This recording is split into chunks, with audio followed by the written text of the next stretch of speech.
Praise the Lord. இன்றைய நாளுக்கான வேத வார்த்தை சங்கீதங்களின் புஸ்தகம் 14ஆம் சங்கீதம் 7ஆம் வசனம். சீயோனிலிருந்து இஸ்ரவேலுக்கு ரட்சிப்பு வருவதாக. கர்த்தர் தம்முடைய ஜனத்தின் சிறையிருப்பை திருப்பும்போது யாக்கோபுக்கு களிப்பும் இஸ்ரவேலுக்கு மகிழ்ச்சியும் உண்டாகும். ஹல்லேலூயா.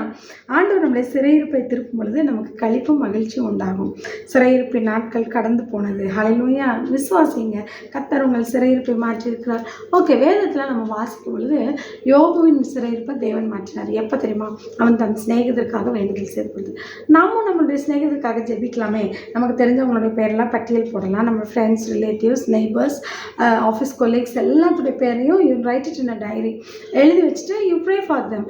லார்ட், அவங்கள பிளஸ் பண்ணுங்க, அவங்களுக்கு உங்களோட ரட்சிப்பை வெளிப்படுத்துங்க. சரி, நம்ம உடனே போய் சொல்ல முடியலன்னா கூட we can pray.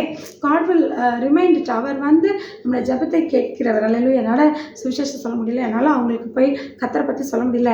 ஓகே, சூழல் வரும் வரைக்கும் காத்துருங்க.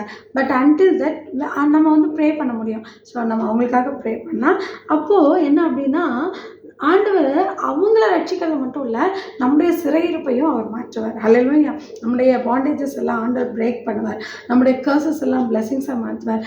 வென் அப்படின்னா நம்ம அவங்களுக்காக ஜெபிக்கும் பொழுது இன்னிலேருந்து ஸ்டார்ட் பண்ணுங்கள். மற்றவங்களுக்காக ஜெபம் பண்ணுங்கள். கர்த்தர் உங்கள் சிறையிருப்பை மாற்றுவார். ஆமென். God bless you.